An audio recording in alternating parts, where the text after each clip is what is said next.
Good evening, everyone. Thank you very much for joining this session.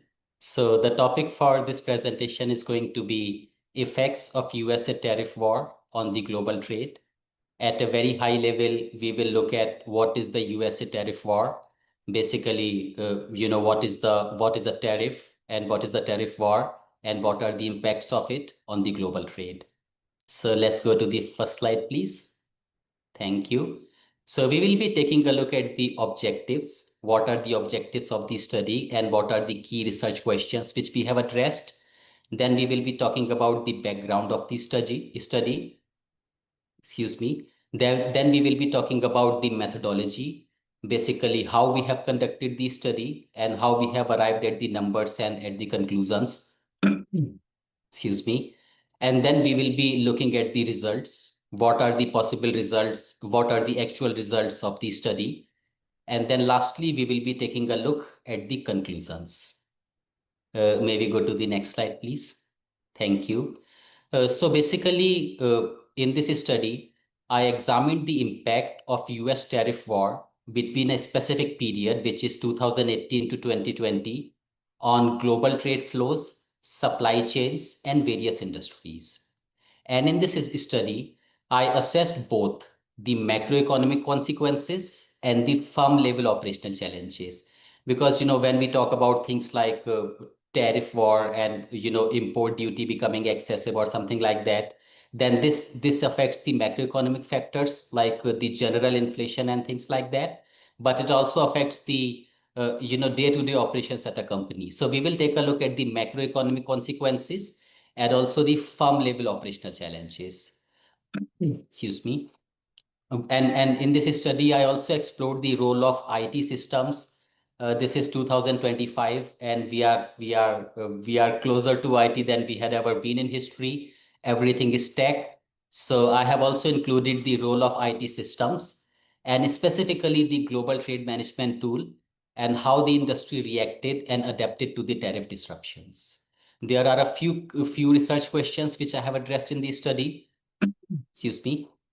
Number one, how did the US tariff war alter the global trade volumes and the GDP? So, the volume of the trade and the GDP are the two key factors. And then what were the industries which were the most affected? There are, you have big tech and you have everything. I mean, so which industries were the most affected? How did businesses and their international supply chains adapted to it?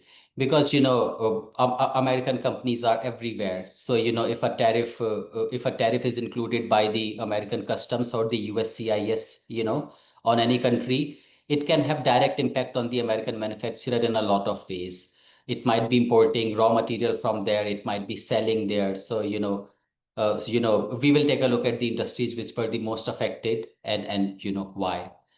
Secondly, excuse me, sorry, lastly, what lessons can be drawn for future trade policy, which is one, which is the strategy, and the corporate resilience. Basically, how does the industry show resilience to it, or how does the industry, adapt to it? Can we go to the next slide, please? Yeah. So here is a quick look at the background. So these are some of the numbers which we achieved, and I will also mention how did we conducted the study and how did we arrive at these numbers. So I'm talking about the window which is beginning 2018 to 2020. 6 years previous than current. So based on the tariff which was additionally imposed in that year, there was a $550 billion additional tariff levied on the Chinese goods and $185 billion in US goods. These are two different values because exports to China are smaller. So the tariff is $185 in all, and imports are much higher. So it is $550. So it's a big number. One decision, USA applying tariff on China, in 1 year leads to these kind of numbers. Second indicator, trade tensions reduce the global growth. So IMF, which is one of the key trade bodies, the International Monetary Forum, which oversees dollars and exchange rates and everything, it estimated a 0.8% hit in the global GDP. So in less than 2 years, the global GDP shrunk by almost 0.8%. The WTO, the World Trade Organization, which is again another apex body, it showed that, the trade volume, the growth of the trade volume, it slowed down, it got reduced by almost 0.9%. So in 1 year, we have these huge numbers, and then we have a total GDP shrunk by almost 0.8%. And then the trade volume growth, basically the rate at which the GDP is growing, again shrunk by almost 0.9%. So, that is the kind of disruption, and that is the kind of numbers we are talking about. And then certain farm level and industry level context. So with this industry, we saw that the agriculture industry was very highly hit. Soybeans, I did not know, but during this research, I figured out that, US is the biggest importer of soya beans in China. I mean, in a lot of Chinese households, you would see made in America soya bean being eaten. Technology, excuse me. So needless to say, high tech or new tech or the big tech is one of the biggest in US, and it affects everything. So this industry was affected. Excuse me. The healthcare industry was affected. The United States healthcare is very, very advanced. And even if you produce in America, you import and you source and you procure a lot of stuff globally. And a lot of that comes directly and again indirectly from China. So, these three industries were very highly hit. They saw a lot of export challenges. There were dual goods use regulations implemented by CCL and USCIS and things like that. So at a high level, these three industries were the highest affected. As a personal level, like Professor was very kind to introduce, I have also worked almost for the past 10 years. I'm working as a GTM consultant, and I have had the opportunity of working at these organizations. GTM is basically a tool by Oracle, which is called Global Trade Management. And basically, I go to these firms on behalf of my organization, and I implement this tool and I plug it in with their overall IT systems, the overall ERP application which they have. And this tool then manages, the overall supply chain. So I have had the opportunity of working for firms like these over the past 10 years. Cisco, right here in San Jose, California, and then Facebook, which is now Meta in Menlo Park, excuse me. And then, Zoll Healthcare, which is one of the most highly advanced American giant based in Boston. They make defibrillators and a lot of highly advanced medical equipments. So I incorporated my experience in this industry, and the experience is as belows. When the tariff got changed, it is a very small decision at the government level. It's a stroke of a pen and then, a media briefing, but it has a direct impact on all the IT systems of all the organizations. And why? Because you talk about sales orders, and if it is international, it has a component of duties. You talk about landed cost, it might be sourcing or procuring internationally, it has a component of duty. You talk about customs compliance, then there are issues like sanctions and dual use good regulations and export license requirements and things like that. So at a very high level, basically, these three industries were the highest hit. And I personally saw that at these one of the most highly respected US organizations, the whole IT systems had a direct impact. Disrupting the IT system would be an exaggeration, maybe, but severely impacted, I would say. There is a particular day on which the duties go into effect, and these organizations have to make sure that whatever sales orders or purchase orders that have been booked until that point have, incorporated the latest duties, as you would imagine. So that was the firm level context. Can we go to the next slide, please? Thank you. I'll very quickly, excuse me, touch upon the methodology which I used. I have 10 years of consulting experience across these organizations, and I had been working with the Propero Consulting, and they partner with these companies and implement the software. So that's how I have had the opportunity, and I got to first-hand experience the effect of the tariff at these organizations, because I was there, I was working with these people, and I was actually in the system every day. I observed how every organization had to reconfigure their ERP, the enterprise resource planning software, which is the key software for any organization. and then the GTM, the Global Trade Management Software, and the logistics systems. Very, very quickly, I did some secondary research also. The WTO, IMF, and the World Bank trade statistics. These reports were very, very useful, and I would encourage you also who are interested in this topic to refer some of the reports which these organizations published, and then some of the case studies from the institute which you can see here, and then the two United Nations bodies, specifically the USDA and UNCTAD. And then there are certain reports on sectoral impacts: agriculture, manufacturing, healthcare, technology, etc. I referred to those reports and those were very, very useful. Analytical framework: I combined the macroeconomic analysis with the micro level corporate insight. So basically, I had been fortunate enough to have had the corporate experience and then performing this study. So I was able to basically, bake in the two flavors or the two sides of things to it: the academic side and the industry side. Can we go to Mohammed, the next excuse slide, me, please? you have less than 5 minutes, okay? Understood. Thank, I'll thank wrap up you. very fast. Thank you, Professor. Thank you. Can we go to the next slide, please, Professor?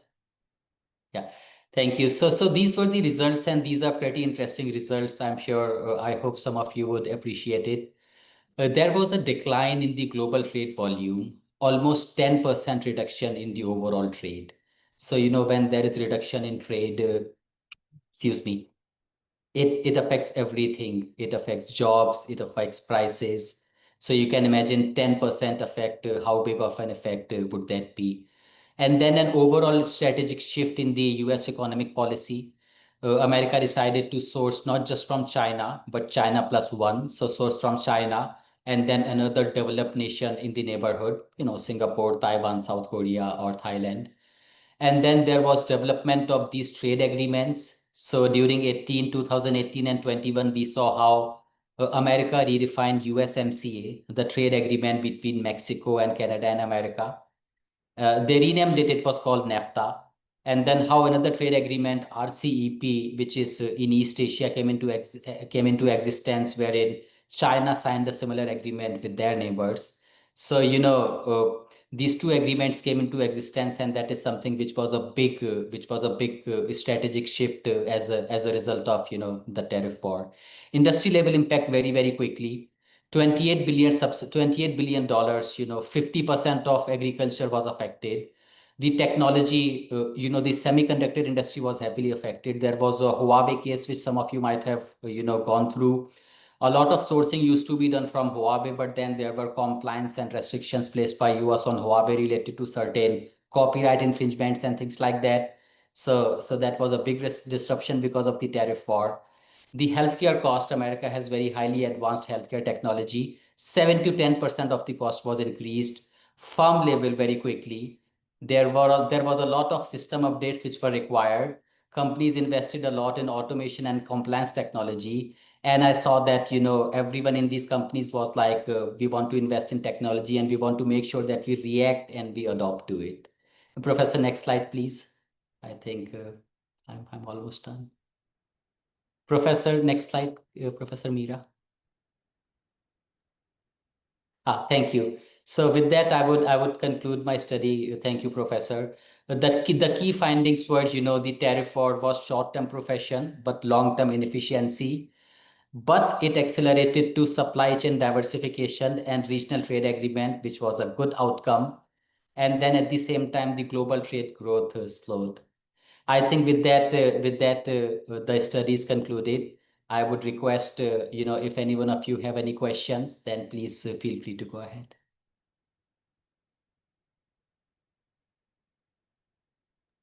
Yeah, I have one question. Did you have any theoretical framework that guided your studies? Yes, Professor. There are certain frameworks which are related to, the EXIM data of various countries. So I did use a couple of frameworks, Professor, which led me to certain conclusions in the research, Professor. Thank you. Mohammed, I have a question for you. Well, because you also offered your personal observation, which is great. That always gives a balance, right? But in your research, was there anything that surprised you, like you didn't expect whether that's a small thing or a big thing, because that was a lot of information, percentages, and just facts put together. I am not in your field, so my question is quite broad, but Right. I always go for surprises, and I was Right. curious what those were for you. Thank you. Right. No, definitely, Professor. One of the surprises which kind of stood out for me was like the kind of seriousness and the kind of sincerity with which the people reacted to it. They were like, if this is the date of, the date in which it comes into effect, then we have to make sure that whatever goes out is out and whatever is in updated. So the kind of enthusiasm and the kind of sincerity with which everyone looked at it was something which was, encouraging and also a little surprising. Okay, so you weren't expecting that what is that energy, that Yeah, enthusiasm? yeah. I was Okay. like, change management will take time and people will be slow to react to it. They will be like little Mhm. laid back, but they were very, very proactive, Professor. Very good. Thank you. Thank you very much. Can I ask a question? Go ahead. Yeah, Pracharam, go ahead. Yeah, you know what? Is there any plan in the US government to cope with this problem you highlighted? Yeah, definitely. So a couple of things which I saw while talking to people in the industry and while also referring to certain reports released by the consulting organization.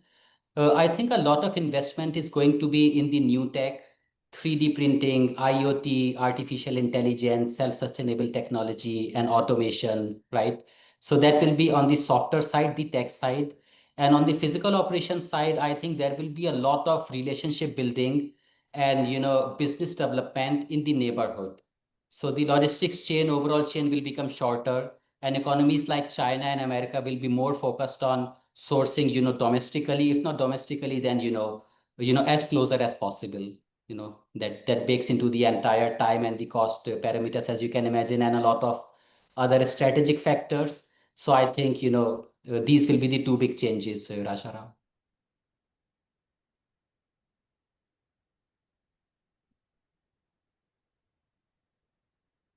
Anyone else has any questions? Please feel free to. I have a question. What would you recommend the US to do or maybe the average consumer to do during this time? I'm a,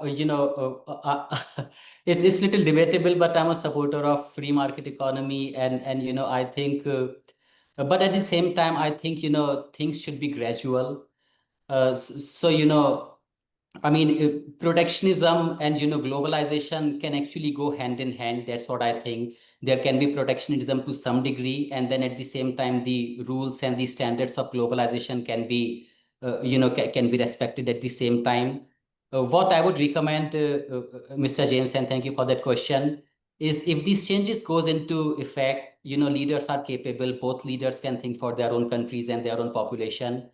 I would recommend these changes to go into place a little bit slowly because it gives people time to adapt and organization time to adapt. There are effects which are direct, and then there are secondary and tertiary effects. So there's a cascading effect. I think for the sake of the consumers, the US government should be, little bit slower in these implementations. But that's just a recommendation, and that's what I personally think. Excellent. Yeah, I couldn't agree more about the like maybe a gradual changes. So it was good to know that the expert says it as well. Thank you. Yeah, I have another question. To solve the problem, we have to look for the causes of the problem. What do you think are the root causes of this trade war? Professor, I think I mean there are a number of causes which I would like to mention, but on top of it, Professor, I personally think that there is an element of cultural difference which bakes into it. For example, copyrights and patents.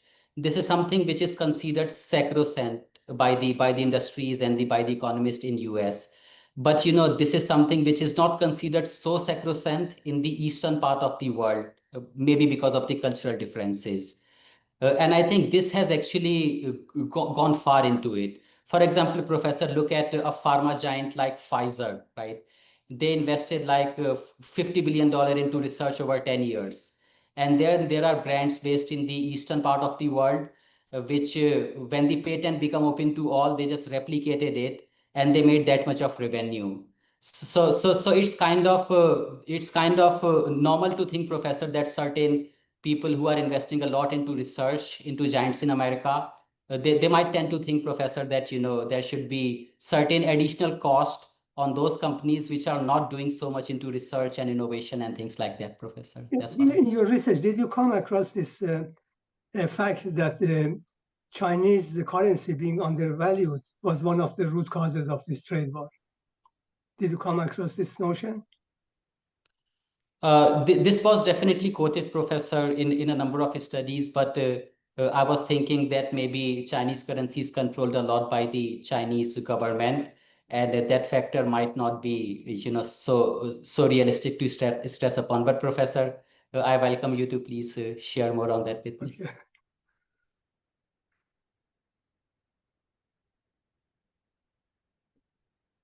Very good. You did a very good research.